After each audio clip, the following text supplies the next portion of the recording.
Fatal 4-Way involving Bliss and Flair, Mm. that Charlotte didn't seem to like care that she lost by like a second because Alexa pinned Candice LeRae while Charlotte Flair had the figure eight on Alba Fire. That's weird to me because it seems like Charlotte would be the kind of should be the kind of character that should be absolutely livid at that result. I've said it before and I'll say it again. This tournament is for Jade Cargill. Jade Cargill, I think it'll be Jade Cargill, SmackDown representative versus Asuka Raw representative in the finals, with Jade winning and getting that title shot against whoever the champion is at SummerSlam. Yeah, I don't know. I think rolling back to the Flair Bliss stuff, they seem to be doing something with the Charlotte character. I don't quite know what path they want to take or what story they want to tell with that one yet. Like, if you just told me this finish on paper, I would tell you that, yeah, Alexa Bliss gets eliminated at the semifinals, possibly at the hands of Flair, and you start a program with those two. Because, Flair felt cheated out of her spot because she lost by a second, but as you say, her facial expressions didn't exactly try and tell that story. So is that maybe not the route they're going? Not that Asuka needs any help in her semi-final match, but could be a way for Bliss to lose that one non-cleanly. The other side, I don't know. It's all what is the run going to look at for Night of Champions into Evolution into SummerSlam. And I think the rumors floating around are still that Bianca Belair will be maybe good to go for SummerSlam, but not really before that. We do have an Evolution pay-per-view that does need some headline matches, and so are we gonna, much like Gunther's defending his title at Saturday night's main event that same weekend, are we going to see some of the women's champions defending their titles at Evolution? Does Jade get her shot there instead? There's a few different things, and I just don't know what combination they want to put on for SummerSlam. Whether they would be happy with a Tiffy versus Jade, whether they expect Naomi to have already cashed in prior to there, whether they're going to do Jax Jade. Few options, but I don't entirely know. That was a long way to say I'm not as sure on the outcome of this one. But then if I look at the other competitors, I don't really see any of them coming out with the win necessarily either. For at least the champions that are currently on their brands. Maybe Roxanne Perez outside chance, but we'll know from this next week coming how those semifinals play out when we talk about the full Night of Champions preview next week. We'll stay in the women's sphere because we did have a match this week on Raw with Liv Morgan that unfortunately will be remembered for not going well and causing a bit of an injury to Liv. And it's kind of the second week in a row in which Kairi Sane has unfortunately been involved in a match that somebody's gotten hurt in. And I think Liv obviously is one half of the women's tag team champions, and it did look like maybe they were going to do Sky and Sane, Liv, Raquel, but all of that's obviously off the table now. I think it's been confirmed as a dislocated shoulder, so could be a number of weeks. Evolution, SummerSlam, depending on the severity, should be back. I think with the way the Judgment Day storyline is being told, you probably can sort of carry Liv through an injury point where she doesn't need to be getting physical, sort of like we've seen done with Dom before and a few other members of the Judgment Day, but pretty unfortunate timing. Not that there's great timing ever to get injured, but particularly not great timing. I will say that if you are going to remove her from physical stuff, but keep her character alive, you do need to strip her and Raquel of the championships, or make Raquel get another partner. Maybe Roxanne Perez, for example. continue that Yeah. storyline. And but you definitely are in a position where I don't think this team as is will be able to defend the title anytime soon. So something has to give. And unfortunately, these titles seem to be cursed even worse than normal. Yeah, that's actually an interesting point there. If you sort of claim that the Judgment Day are the tag champions, and much like Naomi slid in when Jade Cargill was I think storyline injured on that side of things, you can have Roxanne slide in here. And, Roxanne and Raquel would be a pretty decent tag team, and then you've got that inbuilt storyline of maybe Liv returns and expects her title back, expects her spot as the champions back, and Roxanne says no, and Raquel sides with Roxanne. There's a bit there that you could definitely pivot to and pull off as to where that Judgment Day storyline is eventually going to end up. Well, let's go into our entrance theme this week. It is in honor of Liv Morgan's injury. It is Liv Morgan's theme, playing for you right about now. Watch me.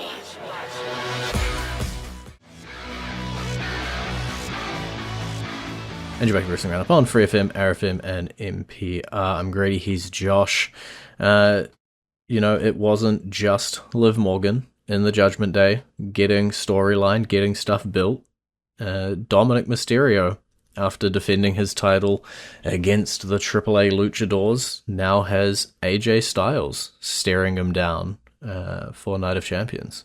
This will be a fun match. I think it'll be one of those matches that really, I think, showcase how far Dominic has come as a performer. Because we all know AJ is like the top in-ring performer right now for WWE, and has been for a while. So if Dominic can hold his own and have a really good match with him, he should be set pretty well. Yeah, I think we've definitely seen big sparks out of Dominic. As you say, AJ Styles could wrestle a broomstick and make it interesting. And so all of the pieces are there for what should be a great match. We built a little bit of a story going into it. I don't suspect that AJ Styles wins the championship, but I do suspect that they will put on a pretty good banger. Yeah, I would say the odds would be higher for AJ Styles if he was needing to win the title to become a Grand Slam champion. Mm-hmm. But I just looked it up, and he actually already is one. So, yeah, I don't know. I think he's I've had also an Intercontinental title reign that I don't remember. Yeah, I think there's also question marks around AJ Styles' future that I have not researched well enough to be repeating. But we'll see what everything comes out at Night of Champions, but should be a banger. Crossing over to SmackDown, the Wyatt Six, obviously they were away for a little while, whether that was Bo Dallas recovering from injury, Uncle Howdy, or what it ever ended up being. We see them back. They're in a tag team match. It was Gacy and Loomis, and they defeated the Motor City Machine Guns. I still don't know what they're doing with the Wyatt Six. I thought these guys were supposed to be faces, so why are they destroying the face team of the Guns? Yeah, I think it's been so stop-start. Like, I think back to their original introduction with the slow camera pan through the backstage area as they've messed everybody up. And I remember how awesome that was, and we were talking about how they don't need to be supernatural, they just need to be these imposing figures. And then some injuries, we stop-start, we get drafted to SmackDown, and now we're sort of just starting again. Are we good guys? Are we bad guys? Are we just vengeful people? You know, we used to have a code, or we were going after people who betrayed their families, and it made sense. There isn't super a reason why we were going after the Motor City Machine Guns. I think this is sort of just, we will put them in the SmackDown Tag Team division. And as a part of that, they will face the SmackDown tag teams. Um, by the way, Loomis and Gacy are quite talented and quite underrated as performers. I think I would love to see them get like more and more shine. Loomis, I think, could do really well in like the mid card scene for the U.S. Yeah. title and stuff. Um, so I don't know. Uh, it's just there's so many questions because unfortunately, as you said, we have started and stopped so many times with them since that amazing debut that you have to see them really go for about 3 months before you even know what you got with them, and hope they don't start up again. Yeah. I think there's been so many opportunities, and it hasn't necessarily, like, they haven't capitalized on every opportunity, be it because of injury, be it because of timing, um, a number of factors. And I think that, yeah, it's going to need to be 3 months down the line. Everyone involved is talented, everyone involved can go, and I want to see them in the ring. But with the gimmick of the Wyatt Six, I don't know it's how long it can go for, and what the end goal is of this group, I guess. Well, jumping over to NXT, just aired before we kick off our recording. We are hosting a little tournament to see who gets a shot at the NXT Women's Championship at that Evolution pay-per-view we've been talking about for the woman. Quite a few tournament matches up, so the focus kind of was on the woman this entire episode. We saw Jada Parker defeat Thea Hale. We saw Lash Legend defeat Kalani Jordan. We saw Izzy Dame defeat Zarya, which I'm obviously very saddened about. And we saw Jordan Grace defeat Lola Vice to sort of make up that top four. Anybody sticking out to you as obvious winners or obvious paths for this Evolution Eliminator tournament? Yeah, it's one of those things. I think all four ladies are really talented and deserve their moment, but I cannot like say without being certain I can't go against Grace Mm-hmm. until she's no longer in NXT. She is always going to be a contender for that title, and with her making it to the final four here, um, I just it just doesn't make a lot of sense to me unless they decide to build a program out of this and like surprise us with like somebody like Lash Legend or something. Yeah, I think there's another factor that I'll talk about in a second. But if I just look at Lash, Jada, Izzy, and Jordan in that match, I think Izzy's probably there to take the pin out of those four. And yeah, Jordan Grace is just an extra step above the other three. I think there are some people who, if they were in this final, I would be considering them a little bit more. But I do think the odds are stacked next week for Jordan Grace. And interestingly, if we look ahead, NXT have the Great American Bash show on July 12th. And then we've got Evolution on July 13th. So it is actually a really stacked weekend, right? You got Saturday Night Main Event, NXT Great American Bash, Evolution. Maybe we see the NXT Women's Championship appear twice. Very possible. Because the main event segment of the show, Blake Munroe, recently signing with NXT, making it official with her pink pen with a pom-pom on it, signing the contract, and then Fatal Influence slamming her through a table, which logically would be setting up a program between the two. Yep. And it's very surprising that you had this big signing and you have her get taken out by this group second appearance. Uh, so it's a surprising, but yeah, it definitely sets her up as a potential like opponent for JC Jane down the road. Um, so it's something we do need to keep an eye on. But yeah, they definitely are trying to position uh Blake Monroe in as a important figure going forward to replace several of the big names we just lost to the main roster. Yeah, the NXT Women's Division's in a weird spot, right? We always talk about how stacked it is, and it just keeps getting big signings, whether that's Grace, whether that's Julia, Vikir, Perez was a little bit while ago, but you got these big signings. They'll come in, they'll do their stint, and they'll head off. And it feels like Blake Munroe is that next one, right? She comes in, um, super hot, character is going well, gets the spot, maybe wins the championship, maybe doesn't, hangs around that main event, and then eventually heads on up to the main roster. And I don't know if you think about homegrown, I guess, or people who've been in that division for a long time, the likes of your Lash Legends, your Izzy Dames, and your Jada Parkers. They're not really getting the championship. It's just sort of passing it between the new signings because they're just so high profile when they come in that they're instant main eventers in NXT, and we see them go over to the main roster and they're pretty high up on the card over there as well. Roxanne Perez already in the semi-finals for Queen of the Ring, for example. And so the logical option here is for Blake to be, holding that championship within the next couple of months. And that's where I was sort of questioning how we're going to get to the Great American Bash and how we're going to get to Evolution after it. When you've got this tournament, is Blake just going to sit around for a little while?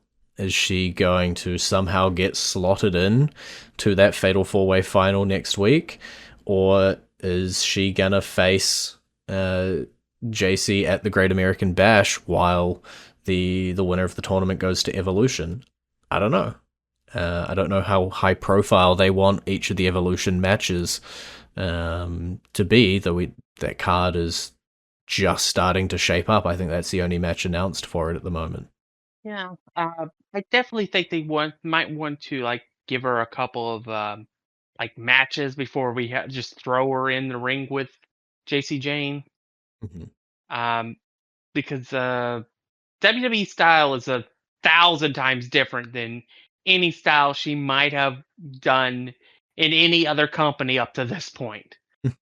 And so, yeah, you definitely, I think, need some reps before you become like the person in NXT.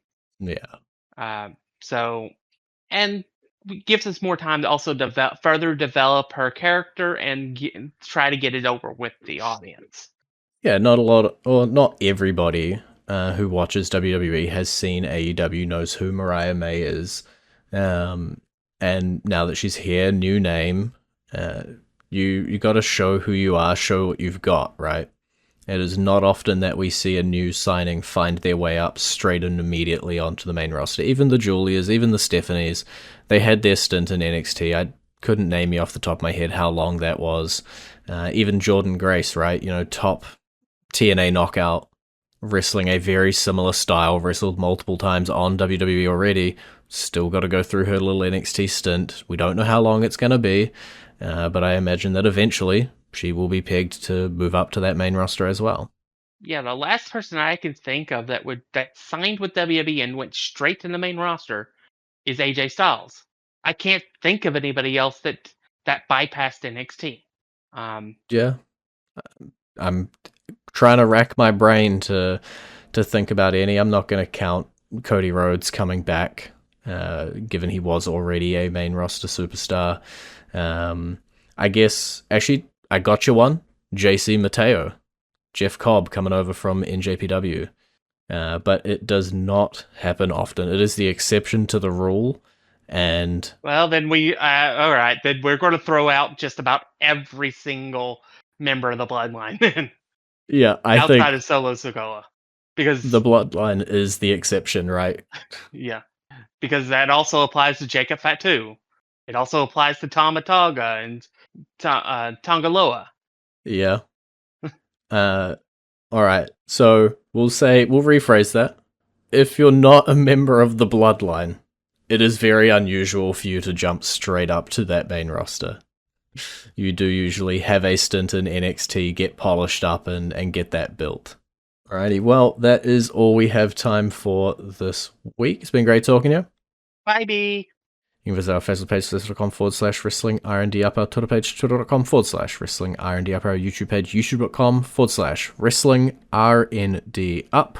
And we will see you next week, taking a look at Night of Champions.